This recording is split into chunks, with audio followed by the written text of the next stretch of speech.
दिल्ली और आसपास के इलाकों में केंद्र सरकार की कृषि कानूनों के विरोध में प्रदर्शन हो रहे हैं और ऐसे में दो भाजपा शासित राज्यों के मुख्यमंत्रियों के बयान आए हैं। बयान ऐसे जो केंद्र के दावों से उलट जाते हैं। पहला राज्य हरियाणा, सीएम मनोहर लाल खट्टर, उन्होंने 29 सितंबर को ही ऐलान कर दिया कि हरियाणा सरकार दूसरे राज्यों के किसानों से फसल नहीं खरीदेगी। उनका वीडियो वायरल हुआ था, खबरें भी खूब चली थीं। कुछ दिनों बाद खबर आई कि सरकार ने कहा कि दूसरे राज्यों के किसानों को अपनी फसल हरियाणा में बेचने के लिए राज्य के पोर्टल पर रजिस्ट्रेशन कराना होगा। और आखिर में 28 नवंबर को मनोहर लाल खट्टर ने कहा कि बगल के राज्य राजस्थान में बाजरा सस्ता है तो लोग वहां से खरीद कर हरियाणा में बेच रहे हैं। राजस्थान का बाजरा हरियाणा में बिकने नहीं दिया जाएगा।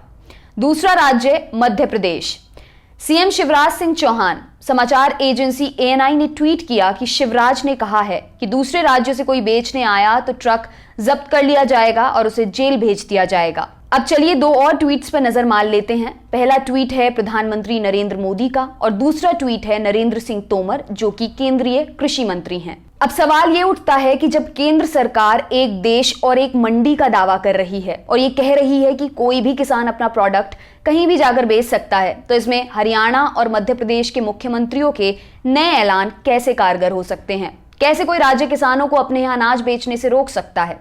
इस सवाल का जवाब जानने के लिए सबसे पहले कानूनों का रुख करें। जून में संसद द्वारा पास किया गया एसेंशियल कमोडिटी एक्ट और सितंबर में पास किए गए कृषि कानूनों में कहीं भी ये प्रावधान नहीं है कि कोई भी राज्य किसी भी किसान को उसका उत्पाद बेचने से रोक सकता है। सबसे पहले हमने जय किसान आंदोलन और स्वराज इंडिया के नेता अविक साहा से बात की। अविक साहा ने कहा, ये मूलतः गैर कानूनी है। आप किसी किसान को उसका उत्पाद बेचने से नहीं रोक सकते हैं। अगर मध्य प्रदेश या हरियाणा के लोगों को नासिक के अंगूर खाने हों या पहाड़ों में पैदा किए जा रहे सेब खाने हों और इन राज्यों में उत्पादन ही नहीं है, तो आप क्या उगाने लगेंगे? अभी से नहीं, ये बहुत पहले से है कि किसान अपने उत्पाद किसी भी राज्य में जाकर बेच सकते हैं और इस प्रचारित और विवादित कानून के बाद राज्य इससे मना नहीं कर सकते हैं। लेकिन बात इतनी ही नहीं है। किसानों के मुद्दों पर गहरी नजर बनाए वकील विशेषज्ञ कुछ महीन बातें बताते हैं। सबसे पहले चंडीगढ़ हाईकोर्ट में वकील राजीव गोदारा कहते हैं, देखिए, हो सकता है ये एमएसपी वाली फसलों के लिए राज्य सरकारें कह रही हों, सारी फसलों के लिए नहीं, लेकिन वो किस आधार पर किन फसलों की बिक्री रोकेंगी ये तो उनकी पूरी मंशा सामने आने के बाद ही पता चलेगा। आधे अधूरे और इतने अस्पष्ट बयान के आधार पर साफ नहीं कहा जा सकता है। सुप्रीम कोर्ट के वकील अनस तनवीर हमसे बातचीत में बताते हैं, अभी किसानों की सबसे बड़ी लड़ाई फसलों के न्यूनतम समर्थन मूल्य यानी एमएसपी को लेकर है। वो केंद्र से इस बारे में स्पष्टीकरण चाहते हैं। अनस तनवीर आगे समझाते हैं, देखिए, किसान तो पहले से ही अपनी उपज दूसरे राज्यों में ले जाकर बेचते रहे हैं। अब राज्यों के पास खरीद बिक्री का जो हिसाब होता है उसके आधार पर राज्य तय कर सकते हैं कि वो कौन सा अनाज कब खरीदेंगे। ये उनके अधिकार में है। ये हमेशा से होता आया है कि राज्य अपने गोदामों की क्षमता के अनुसार खरीद करते रहे हैं। यानी विशेषज्ञों की माने तो राज्यों के पास अनाजी फसलों को लेकर यह अधिकार है कि वो खरीद बिक्री को नियंत्रित करें। लेकिन जैसा शिवराज कह रहे हैं कि किसानों को जेल में डाल दिया जाएगा, वो मुमकिन है?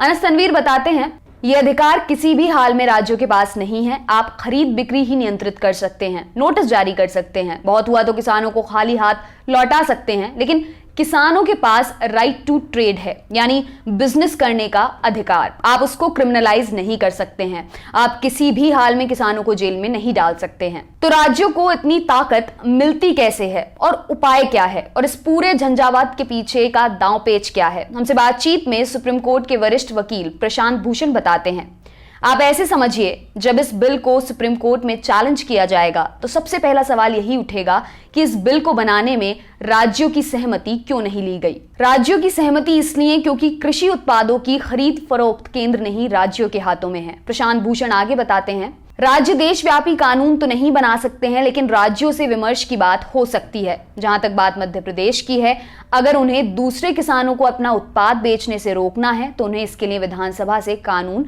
पारित कराना होगा, तभी आप इसे कानूनी तरीके से अंजाम दे पाएंगे। यानी इससे क्या बात साफ हुई? बात यह कि राज्य सारे उत्पादों को प्रतिबंधित नहीं कर सकते हैं। कृषि अधिकतर राज्यों की जिम्मेदारी है और चूंकि केंद्र का कानून है तो ये सवाल उठ सकते हैं कि राज्यों से विमर्श क्यों नहीं हुआ। और राज्य फसलों को रोक तो सकते हैं लेकिन किसानों का आपराधिक ट्रीटमेंट नहीं कर सकते हैं। किसी भी अवस्था के लिए कानून जरूरी है। आपके लिए खबर लिखी है हमारे साथी सिद्धांत ने। मेरा नाम है दिव्यांशी। देखते रहिए टी लल्लन टॉप। शुक्रिया।